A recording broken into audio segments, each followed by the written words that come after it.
बिस्मिल्लाहिर्रहमानिर्रहीम। आप देख रहे हैं crime watch with Aamir Mirza. दोस्तों, अमीर बलाज कत्ल केस का मरकजी मुलजम ख्वाजा तारीफ गुलशन उर्फ तीफी भट्ट पहले सीसीडी के हवाले और फिर अल्लाह के हवाले। बिलाखिर ख्वाजा तारीफ गुलशन उर्फ तीफी भट्ट को उसके साथी छुड़वाने के लिए आ ही गए। पिछले कई रोज़ से तीफी भट्ट की जब दुबई में गिरफ्तारी होती है तो सोशल मीडिया पर एक कोहराम मचा होता है, लोग अपनी अपनी आरा दे रहे होते हैं और ये एक ट्रेंड भी चलाया गया कि अब तीफी भट्ट जब पाकिस्तान आएगा उसको लेकर आएंगे तो क्या उसको भी साथी छुड़वाने आ जाएंगे, पुलिस मुकाबले में मार दिया जाएगा। और बिलाखिर कल रात को जब तीफी भट्ट को वहाँ से दुबई से कराची शिफ्ट किया गया और कराची से बजरिया रोड जो है उनको लाहौर लाया जा रहा था और रहीम यार खां में तीफी भट्ट को उसके साथी छुड़वाने के लिए आए और वो पुलिस मुकाबले में मारा गया। तो ये कहानी थी तीफी भट्ट की और इसकी डिटेल क्या है वो मैं आपके साथ शेयर करूंगा।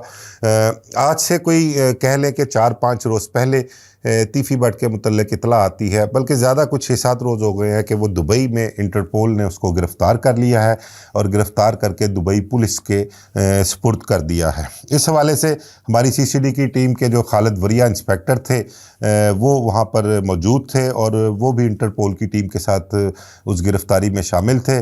और उसके बाद फिर वो एक मरतबा जो गुज़िश्ता पीर है, पीर की सुबह वो पाकिस्तान भी आए और यहाँ से डॉक्यूमेंटेशन जो थी वो कंप्लीट की उन्होंने, एक किसी ऑफिशियल के सिग्नेचर करवाने थे और मंगल की शाम को वो दुबई में वापस मौजूद थे और वहाँ पर काजी के सामने पेश किया गया तीफी भट्ट को और जो भी वहाँ के अदालती मामलात थे वो निपटाए गए और निपटाने के बाद दुबई गवर्नमेंट ने जो है तीफी भट्ट को वहाँ से डिपोर्ट किया। डिपोर्ट करके तीफी भट्ट को टिकट लेकर दी, जो पहली फ़्लाइट थी अपना कह लें कि वो कराची की फ़्लाइट थी, उसकी टिकट लेकर दी। सीसीडी के अहलकार जो थे जो उसको लेने गए हुए थे वो उनके साथ मौजूद थे और कराची वहाँ पर लाया गया। कल सारा दिन सोशल मीडिया पर तीफी भट्ट के हवाले से ख़बरें चलती रहीं कि उसको लाहौर ले आए हैं और लाहौर में सीसीडी के हवाले कर दिया। कोई कहता था चूंग इन्वेस्टिगेशन वालों के सुपुर्द कर दिया गया है, कोई कहता था एयरपोर्ट के पास एक कोई जगह है वहाँ पर रखा गया। मुख्तलिफ आरा, मुख्तलिफ तज्ज़िये, मुख्तलिफ इन्फॉर्मेशन जो थी वो सोशल मीडिया पर चलती रही। लेकिन आज आपको मैं बताऊं कि सुबह की बात है, कुछ सुबह 8 बजे से पहले ही तीफी भट्ट के वर्सा कह लें, उसके रिश्तेदार कह लें या ताजरों की एक बड़ी तादाद जो थी वो सेशन कोर्ट ज़िला कचहरी में मौजूद थी तीफी भट्ट के लिए और उनको ये एक मैसेज कह लें कन्वे किया गया था या उनको जो इतला थी कि तीफी भट्ट को आज अदालत में पेश किया जाएगा और वहाँ से तीफी भट्ट का रिमांड हासिल किया जाएगा। ये एक पढ़ी लिखी बात है, कानूनी बात है कि जब इंटरपोल के ज़रिए कोई भी मुलज़म वापस लाया जाता है तो उसको वापस लाकर 24 घंटे के अंदर जो है वो कोर्ट में पेश किया जाता है। तो वहाँ पर उनकी एक बड़ी तादाद सुबह को मौजूद थी और वो इस इंतज़ार में थे कि तीफी भट्ट को कोर्ट में पेश किया जाएगा। तो कोर्ट में पेश क्या करना था, वहाँ पर भी जो इतला आती है उन्हें पता लगता है कि रहीम यार खान का इलाका है, वहाँ पर तीफी भट्ट का पुलिस मुकाबला हो गया है और वो पुलिस मुकाबले में मारा गया है। अब उस पुलिस मुकाबले के हालात क्या हैं, क्या हुआ वाक़या, वो मैं आपके साथ शेयर करता हूँ। कराची से इसको तीफी भट्ट को लाया जा रहा था लाहौर से डीएसपी सीसीडी मॉडल टाउन के हैं सैयद हसनैन हैदर, वो थे।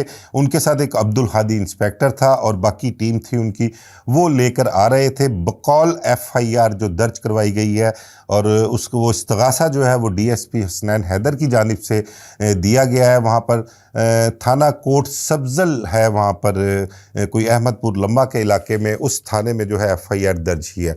उस एफआईआर के मुताबिक जो एफआईआर की कहानी है वो मैं थोड़ी सी आपके साथ बयान कर दूँ कि उस एफआईआर में क्या उन्होंने इस्तगासा दिया है, क्या तहरीर किया है। उस एफआईआर के मुताबिक तीफी भट्ट को लाहौर मुंतकिल किया जा रहा था। कोट सब्ज़ल के इलाके में 2 गाड़ियां आती हैं, एक गाड़ी पुलिस गाड़ी के आगे लगती है और गाड़ी को रोकती है, पिछली गाड़ी में भी लोग मौजूद होते हैं। तकरीबन 7 या 8 लोग उन्होंने एफआईआर में लिखे हैं नामालूम, जो गाड़ियों से उतरकर पुलिस पार्टी पर फायरिंग करते हैं, पुलिस की गाड़ी के ऊपर फायरिंग करते हैं।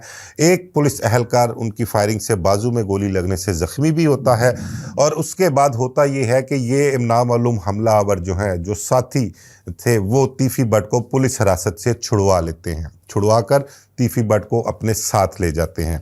अब इस वाक़े की, इस हमले की इतला जो है बज़रिया वायरलेस दी जाती है और नाकाबंदी की जाती है, और तमाम तर मतलब के इर्द गिर्द के जितने भी थाने थे वहाँ पर और जो लोग गश्त पे थे उन सबको इस चीज़ की इत्तला मिलती है। तो सीसीडी जो रहीम यार खां की है उसकी एक टीम जो है वो किसी रेड से या कहीं से वापस आ रही होती है या गश्त पर होती है। वो टीम जो है उसको को देखती है कि वहाँ पर कोई एक बड़ा मशहूर ताज चौक है, भोंग इलाका थाना भोंग है, वहाँ का है कि ताज चौक, वहाँ पर वो देखते हैं कि दो गाड़ियाँ जो है ना वो बड़ी तेज़ रफ्तारी से जा रही हैं। उनको रुकने का इशारा करते हैं, वो रुकते नहीं हैं, तो उनका आपस में फायरिंग का तबादला हो जाता है। तो 20 से 25 मिनट जो है उनके दरमियान फायरिंग होती है, और उस फायरिंग के बाद जब फायरिंग रुकती है तो उसके बाद जब पुलिस मुल्ज़मान की तरफ से जो फायरिंग हो रही थी है उस जगह पर जाकर देखती है तो वहाँ पर एक शख्स जो है वो ज़ख्मी हालत में पड़ा होता है और उसके पास असलहा भी मौजूद होता है, और जबकि उसके बाकी के साथी जो हैं वो अंधेरे का फ़ायदा उठाते हुए पैदल ही फ़रार हो जाते हैं। तो पुलिस उस ज़ख्मी को वहाँ से पकड़कर उठाकर जो अस्पताल ले जा रही होती है, लेकिन वो रास्ते में दम तोड़ जाता है। और पहली एफआईआर जो दर्ज की गई वो कोट सब्जल के इलाके में दर्ज की गई उन साथियों के खिलाफ जो उसको तीफी बट को छुड़वा कर लेके गए थे। उसके बाद जो अपना एक 302 की एफआईआर दर्ज होती है और दीगर दफात जो हैं उसकी में वो शामिल की जाती हैं। वो एफआईआर दर्ज होती है कोई भोंग का इलाका ताज चौक जहाँ पर है वहाँ पर दर्ज की जाती है। वो 302 की एफआईआर उन साथियों के खिलाफ दर्ज की जाती है जो पुलिस के साथ मुकाबला होता है, और ये जो मुलज़म तीफी बट है ये अपने ही साथियों की फायरिंग से मारा जाता है। ये दूसरी एफआईआर जो मुकामी सीआईडी के अफसरान हैं उनकी तरफ से इस्तगासा दिया गया है। ये दो एफआईआर वहाँ पर दर्ज हुई हैं, एक एफआईआर तीफी बट को फरार करवाने की और दूसरी मुकाबले की वहाँ पर जहाँ पर जिसमें ये तीफी बट जो मारा जाता है। ये जो 302 की एफआईआर दर्ज होती है जिस मुकाबले में तीफी बट मारा गया है उस एफआईआर के मुताबिक उस एफआईआर में तीफी बट को नामालूम मुलज़म ही डिक्लेयर किया गया है। ये बाद में जो है वो पता लगता है कि ये मरने वाला जो है वो तीफी बट है जिसको कुछ देर पहले जो है कह लें कि छुड़वाया गया है। कोई 3:15 बजे की बात है, 3:15 बजे कोट सब्जल में तीफी बट को छुड़ाने का वाक़या पेश आता है, और उसके कोई 2.25 घंटे बाद यानी कि 5 बजे जो है ये पुलिस मुकाबले का दूसरा जो है मुकदमा दर्ज किया जाता है, और वकूआ जो है 5 बजे का बनाया गया है और वो एफआईआर वहाँ पर दर्ज होती है।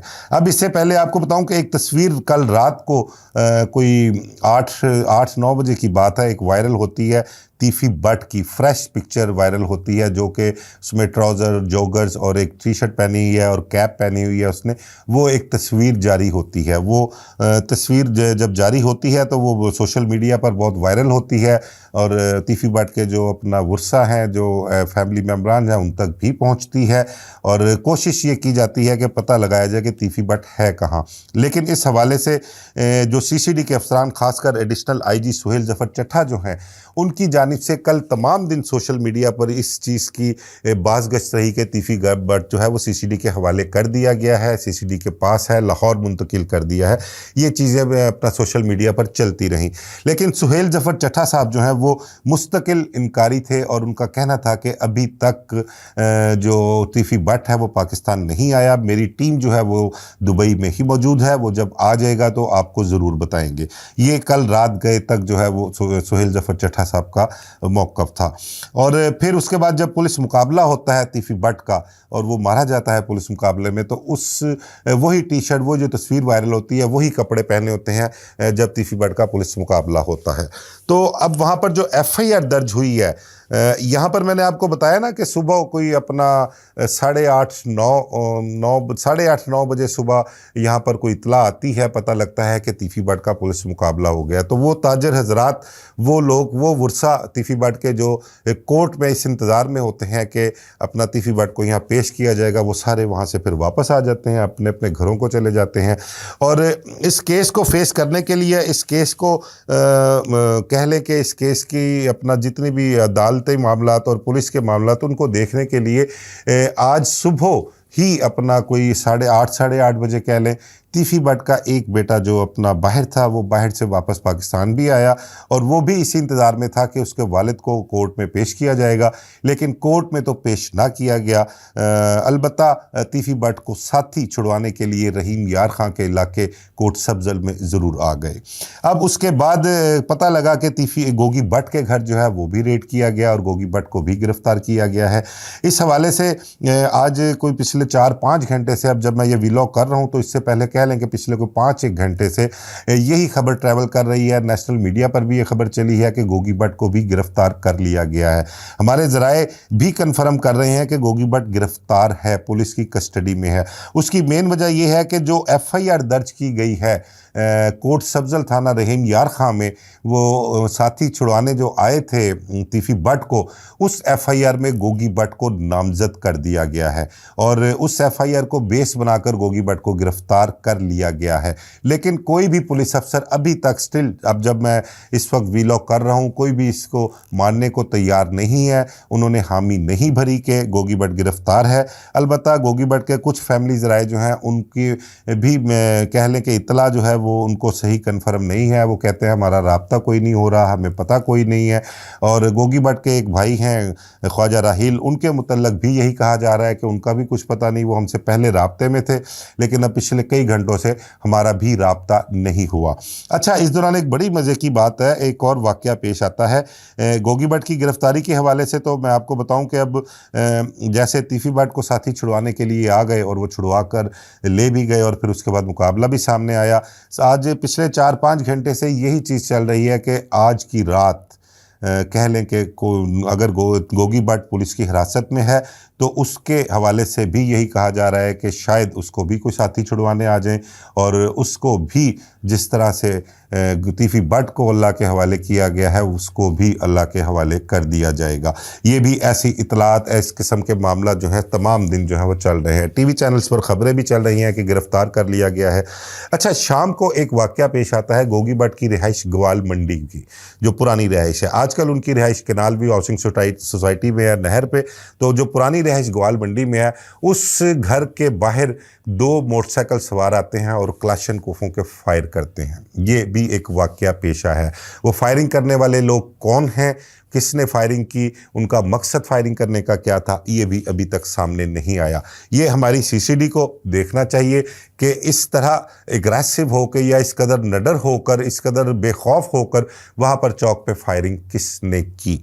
तीफी भट्ट की हलाकत, गोगी भट्ट की गिरफ्तारी के हवाले से अभी जो मुतज़ाद इत्तलात हैं गिरफ्तारी के हवाले से, हलाकत तीफी भट्ट की हलाकत के बाद बहुत सी चीज़ें जो है वो सामने आ रही हैं। तीफी भट्ट के घर जो है वहाँ पर नसीराबाद पे लोगों की एक बड़ी तादाद जो थी इकट्ठी हो गई, खासकर जो सुबह कोर्ट में लोग इकट्ठे हुए थे वो सारे वहाँ से निकलकर तीफी भट्ट के घर नसीराबाद पहुँच गए। वहाँ पर उनका तीफी भट्ट का बेटा और तीफी भट्ट के भाई ख्वाजा अजहर गुलशन जो थे वो वहाँ पर घर पे मौजूद हैं। लोग उनसे ताज़ियत करने के लिए आ रहे हैं। अभी फ़िलहाल तीफी भट्ट की जो बॉडी है वो वहीं पर रहीम यार खां में कोई THQ हॉस्पिटल है वहाँ पर मौजूद है। पोस्टमार्टम अभी तक हुआ या नहीं हुआ, कुछ लीगल फॉर्मेलिटीज़ हैं वो पूरी होंगी तो उसके बाद जो है वो तीफी भट्ट की बॉडी जो है वो उनके वर्सा के सुपुर्द की जाएगी। उनकी बॉडी कल आती है या रात लेट आती है, अभी तक इस बारे में कोई कंफर्मेशन नहीं है। तो बात करने की मकसद ये है कि तीफी भट्ट के हवाले से मैंने कहा ना, पिछले कई दिनों से सोशल मीडिया पर मामला चल रहे थे, तो अब ये भी मामला जो है वो अपना कह लें कि इख्तिताम को पहुंचा। तीफी भट्ट जो एक बाप था, लाहौर शहर का एक बड़ा कह लें कि किरदार था, दुश्मनी के हवाले से कह लें, कुछ टॉप 10 इश्तिहारियों के हवाले से कह लें, और जो भी मतलब एक मुजरमाना ज़िंदगी थी उनकी उसके हवाले से, टीपू ट्रकावाला के मर्डर जो अमीर बलाच का वालिद थे उसके मर्डर का मुकदमा उन पर दर्ज था। इसी तरह टीपू ट्रकावाला पर जो ईवान अदल पे फायरिंग हुई थी उसका भी मुकदमा दर्ज था। अरशद अमीन चौधरी जो अपना एक स्टूडेंट लीडर था उसका भी मुकदमा उन पर दर्ज था। बेशुमार उनके ऊपर मुकदमा दर्ज थे, लेकिन वो इन तमाम मुकदमात में कोर्ट से बरी हुए थे। किसी मुकदमे में भी वो कभी गिरफ्तार नहीं हुए, जेल नहीं गए। और ये पहला वाक़या हुआ कि दुबई से वो गिरफ़्तार हुए। इंटरपोल ने उनको गिरफ़्तार किया और वहाँ की अदालतों ने जो है सीसीडी के हवाले किया, और सीसीडी के हवाले करने के बाद जब यहाँ पाकिस्तान लाया जाता है उन्हें, और पाकिस्तान में लाकर रस्ते में कराची से लाहौर के रस्ते में रहीम यार खां के इलाके, भोंग का इलाका है, ताज चौक, वहाँ पर उनका मुकाबला कर दिया जाता है। तो ये थे मामला तीफी बट के। अब देखते हैं कि आगे गोगी बट के हवाले से सीसीडी का क्या फ़ैसला है। लोग जो है वो यही कह रहे हैं, एक सोशल मीडिया पर भी, नेशनल मीडिया पर भी और आम शहर में जो है एक यही गुफ्तगू चल रही है कि अगर तो सीसीडी ने गोगी बट को गिरफ़्तार कर लिया है, अगर सीसीडी के पास गोगी बट है, तो फिर आज रात को जो है उसके मुतल्लक भी कोई ना कोई ख़बर आ जाएगी। ये एक आम सी बहस, आम सी गुफ्तगू कह ले, वो शहर में चल रही है। मुझे इजाज़त दीजिए, अल्लाह हाफ़िज़।